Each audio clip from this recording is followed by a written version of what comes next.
Okay, everyone, good day to you all, or whatever time of day it happens to be when you're watching this. First of all, I want to thank you guys for 5K. I really do appreciate it. I actually hit this number sooner than I thought, so yeah, it's kind of wild. The place is growing, but you won't hear any complaints from me though. So just like what I did for 2K, because I never did one for 1K, so the 2K was supposed to kind of be for 1K and 2K, but that's besides the point. This is going to be the special for 5K. And I thought it would be kind of boring to do another Q&A, so instead I'm going to do something that's Trails related, obviously, because most of y'all are here for Trails, but still different enough that it has a special feeling to it. So I figured I'll kind of do two things. One, I'll review a piece of Trails content that's sort of outside of the main games, and two, I'll introduce a new type of video and something that I'll probably try and do alongside Funny Moments reviews and streams. And as you saw on the thumbnail, it's called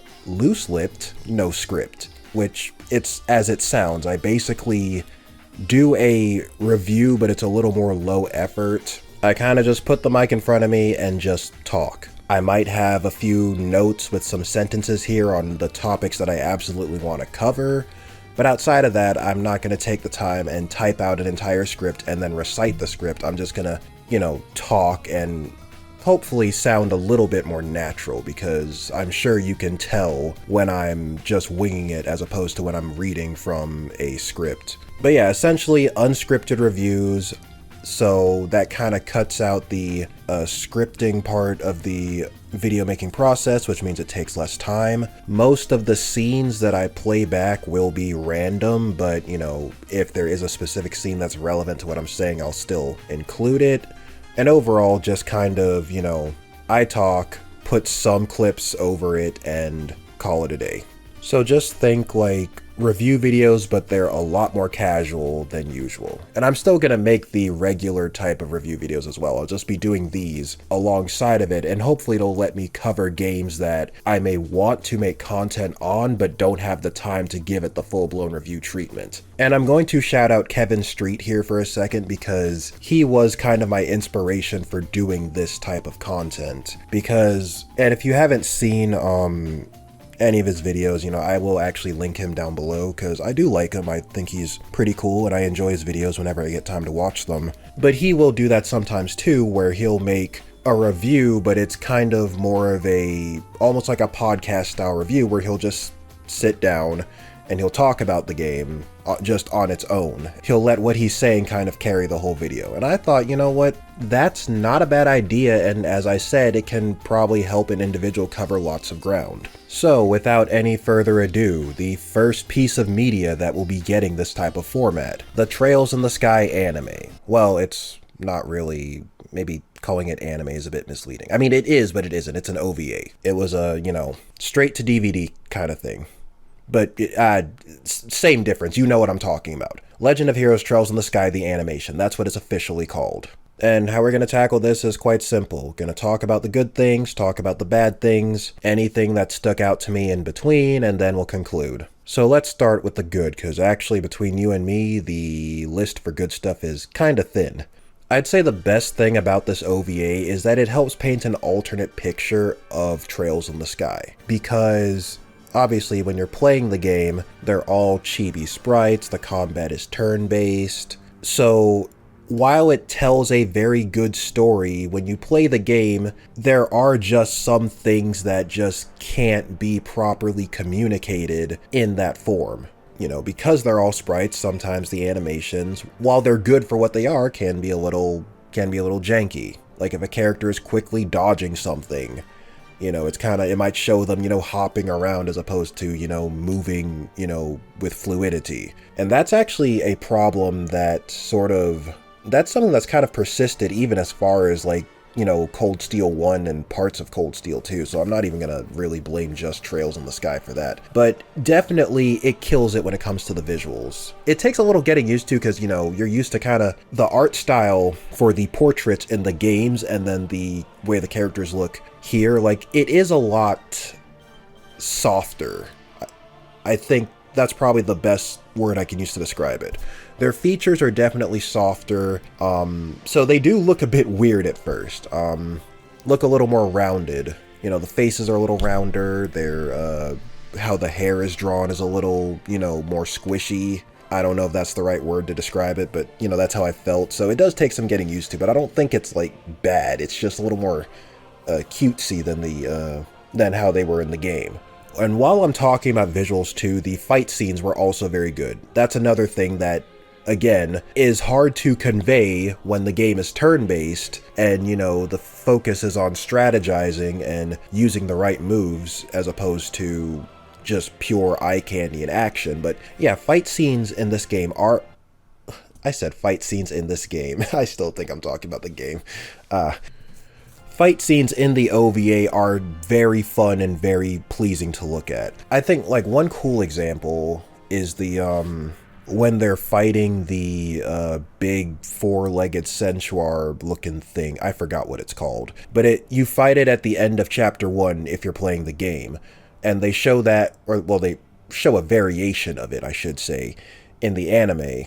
And as they're fighting it, I think it was Estelle, Sherazade, Chloe, and Olivier fighting it. As they're fighting it, you can see Estelle pull her orbment out, and you actually see her trace one of the lines, and then she proceeds to cast, I think it was Sylphid, because, like, she generates, like, a green platform and jumps off it, so it might have been Sylphid that she casted. But that's really cool because you never actually get to see in the games how characters specifically cast arts. In the games, you go on the menu, you choose a spell, it takes 2 turns to cast, that's it. You never get to see what the character actually does with the orbment or if they even hold it, because a lot of times when a character casts, you can't even tell if they're using their orbment. Like, do you hold the orbment out and then the spell comes forth, or are you allowed to cast as long as it's like strapped to your waist or like on your person? You get what I'm saying? You don't actually get to see the functionality of the orbment while in battle. And the fact that they showcase this here, I think, was really cool because it's just something that they never really answered in the games. Although this isn't canon, so I guess you can't officially say with certainty that this is how they use it, but you get what I mean. It's cool that they now had the means to showcase something like that outside of battle. Another cool fight scene was when they were all fighting Walter. You can kind of see them all, you know, going up against him one by one, and he beat the shit out of all of them. But still, you know, it's very fun to look at. You know, the movement was really nice. I don't know if I'm using the right terminology here. You really get to see their different ways of fighting. Sherazade is, you know, always trying to, like, you know, keep enemies at a distance with her whip. Estelle and Agate are more so, you know, up close and personal. They sort of just take their weapons and try and wail away on the enemy. Tita is way more strategic because she's a little girl and she's pretty frail, so, you know, she can't really take a hit. So it's like she was seen sneaking around, and when she absolutely had to and she could find an opening, that's when she'd pull out her orbital cannon and, you know, get a really good shot in at Walter's face. And then Joshua comes in, more on that later. But Joshua comes in and he's very fast-paced. It's kind of similar to Sherazade, but he's also very nimble, very agile, doing a lot of jumps and flips, you know, trying to catch his opponent off guard. So yeah, fight scenes really cool to look at. Another really good one was Joshua versus Louve near the end of the movie. Louve seemed kind of similar to Agate, but way more refined. It seems like he managed to take Joshua's agility and Agate's raw strength and sort of combine the two. Oh, and while I'm here, a lot of songs from the original game are played again here, but they're like remixed versions. So if you've played the game before, you do get to hear a lot of familiar tunes as you're watching, which is pretty cool. Okay, the bad stuff now. Good stuff is done. That's all the good things I have to say about this, for the most part. The voice acting is pretty bad, I'm sorry. I understand that this was like a straight to DVD, not really as big of a deal, you know, type of release, but holy shit, man. Like, I did watch it dubbed. Yes, I know. I watched an anime dubbed, and it wasn't something I grew up on. Oh no, it's so over. The world is gonna end. Yeah, anyway, I did watch it dubbed because the whole thing is actually up on YouTube, so it's just, I mean, it was sitting right there. It was real convenient for me to just watch it there. So I can't speak for the original Japanese subbed version, if they have one. I assume they have one. I can't speak on that, but the dub, it wasn't great. There were some good voices, like Joshua's voice was okay. I didn't mind Shara and Luciola's voices, but I do think those actresses should have switched places. I felt like Shara's voice actor would have done better on Luciola, and Luciola would have done better on Shara's voice, but I mean, that's just my opinion. Estelle's voice was, I'm gonna be honest, it was kind of grating. I didn't like it at all. No disrespect to the actress, the actual person. I'm sure she's a wonderful person, but I just don't think this performance was it. Another thing, as you could probably expect due to its length, it only covers one snippet of the entire Sky trilogy, most notably Sky SC. It covers, I want to say, the end of Chapter 1 up until when you get Joshua back at the... When did you get Joshua back? It was either the end of Chapter 5 or the end of Chapter 6, I don't know. But it was around the midpoint of the game is when you get Joshua back, I think, if my memory serves me right. That's the part of the trilogy it covers. So basically, most of the first half of Sky SC, which on its own is fine, except for the fact that not only are things very condensed, because they have to be, but also things happen either out of order or something completely different happens. So, for example, going back to the giant metal sensuar, that's just what I'm going to call it for the rest of the video. In the original game, they went... Where did they go? I already forgot. It's been years since I played Trails in the Sky. I want to say it was underneath the old schoolhouse. I don't remember, don't quote me on that.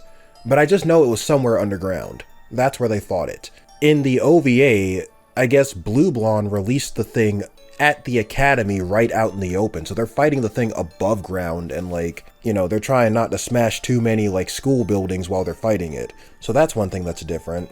Another thing, when they go to Zeiss, Ren shows up in Zeiss, and that's where Estelle and Tita meet her, as opposed to in Grand Soul, like in the game. When Walter shows himself, and everybody fights him, Joshua comes back early to help them out, which didn't happen in the game at all. And then Ren shows up again. We're still in Zeiss, not Grand Soul, we're still in Zeiss. Ren shows up again and reveals that she's an enforcer and that she's working with the society. Zin has pretty much no role in this at all. He makes a small cameo appearance when Professor Russell is talking with a bunch of other bracers, Estelle included, about the septium veins and how they can go about, you know, preventing the earthquakes and stuff. And every bracer had to be present for that, and you could see Zin in the crowd, but outside of that, he has no other appearance in the entire movie, despite being a major character in the game. As a matter of fact, while I'm on that topic, Weissman isn't in the movie despite him being the main villain of the game, and Kevin isn't in the movie either. I guess he didn't absolutely have to be because he was kind of an in and out character back in SC, and I guess his biggest role in the entire game was to help with the plot twist at the end of SC, which then goes into the third, but of course they don't cover the end of SC in this movie, so... I don't like the fact that Kevin isn't there either, but I guess for the events that are being covered in the movie, he would barely have shown up anyway, I feel like. Even if they did sort of copy the game beat by beat. Another thing, while I'm on characters, the characterization for most of them was alright. Most everyone acted pretty much the same as their video game counterpart, with the exception of Olivier. I do think that they kind of botched Olivier in this, because he was always really goofy in the games as well. You know, he was the comic relief pervert, which was fine, but he was always still, you know, really confident and sure of himself, and he always had that sort of heroism feel about him, and they didn't really lean into that with this OVA. They got the whole goofy thing right, but not really the part of him that was more heroic and confident and could stand up in the face of danger. They didn't really emphasize that part of him too much, so he kind of ends up looking like a little bitch in comparison to his video game counterpart, which I didn't really like, but outside of that, everyone else was mostly in character.